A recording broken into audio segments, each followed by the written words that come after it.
It's September. Shall we check in on the politicians who, as of right now, are likeliest to be president come 20th January 2025?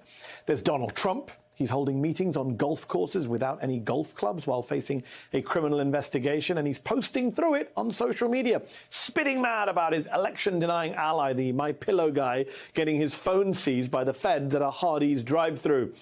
Then there's Florida Governor Ron DeSantis, who some would say effectively trafficked 2 plane loads of undocumented migrants, dumping them 1,200 miles away in Martha's Vineyard.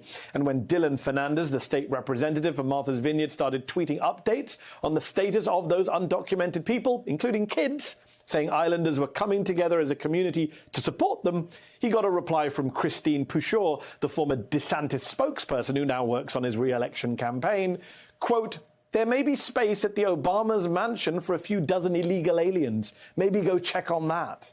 Just another spite-filled response from the proud Christians who run the Sunshine State. And then there's Joe Biden.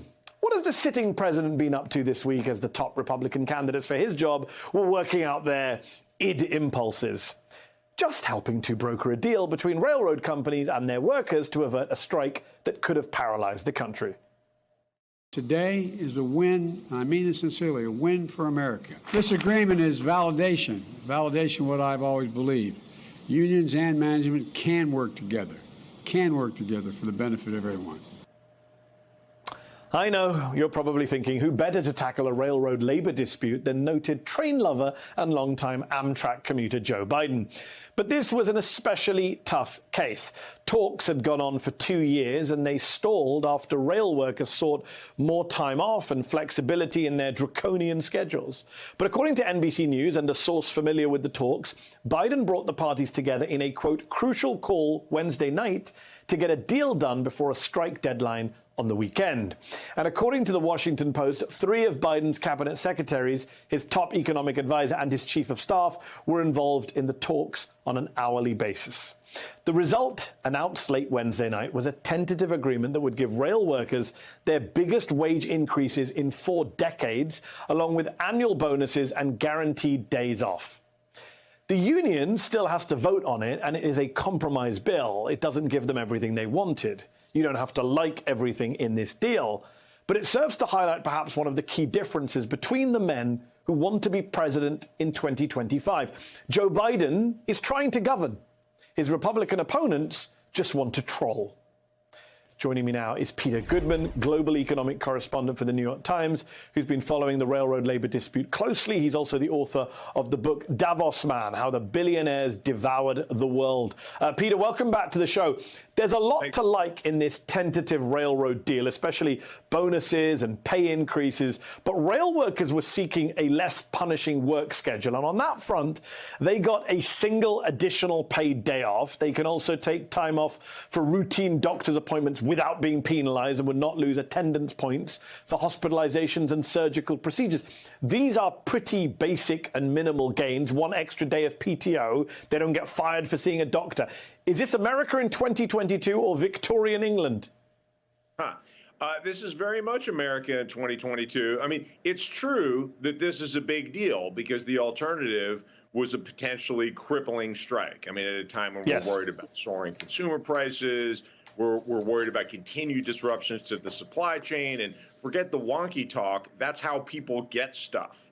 And the supply chain problems that we've had at ports, rail, at trucking firms, that's contributed to rising prices, and those prices hit everyone, and that's a source of real economic anxiety. So it's a good thing that the rails are moving, but let's be clear that this so-called return to normalcy is a version of normalcy where, to your point, large numbers of people are in jobs where it's really hard for them to even get a day off to go see a doctor or take a kid to a doctor. Normalcy is extreme exploitation for large segments of the workforce in the supply chain.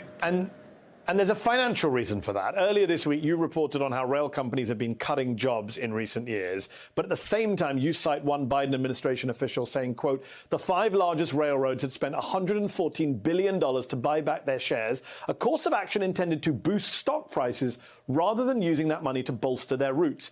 spending on stock buybacks while workers are stretched ever thinner, Peter. Should this administration have held the industry's feet to the fire a bit more?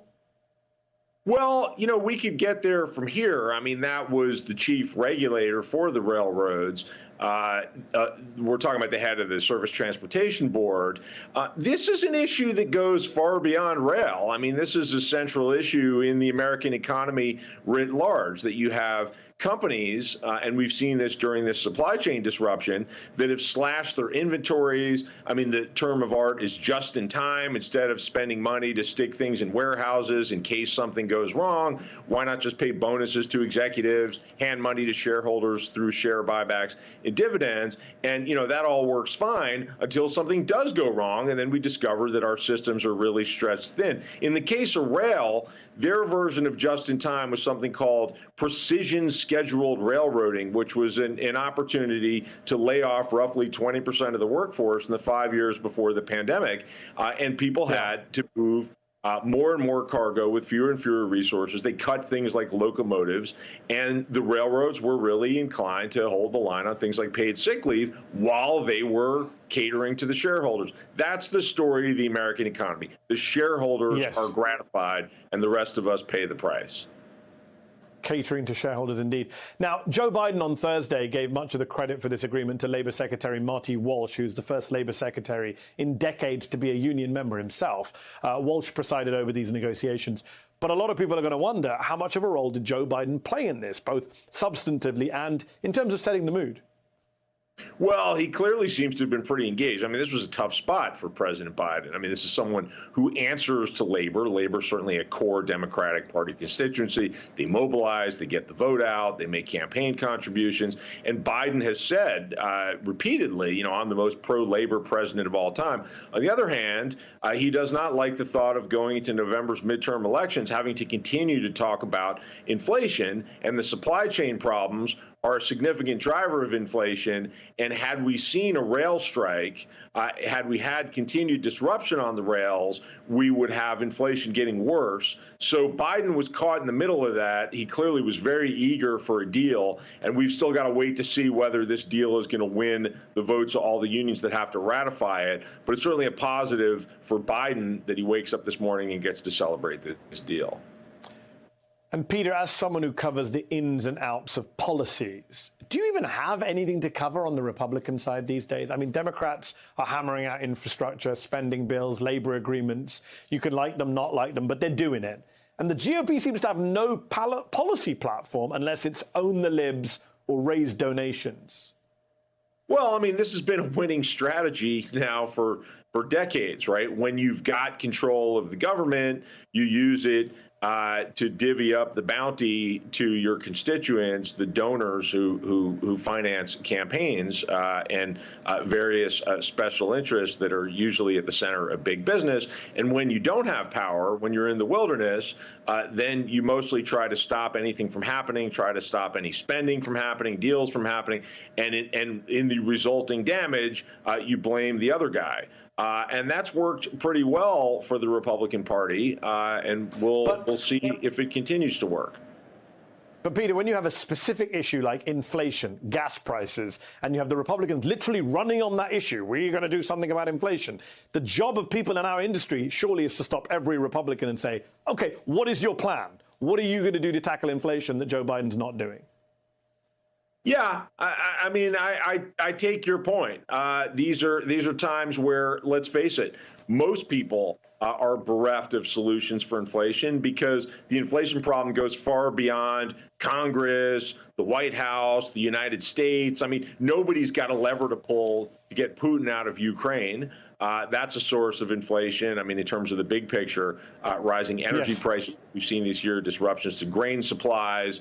We've got a global inflation problem that goes far beyond the United States, and there are all sorts of causes for that. A lot of it's pandemic disruption, and nobody's got a magic wand to just, get rid of the pandemic and go back to normal. But it is a time to pause and realize that our normalcy involves stretching labor very thin.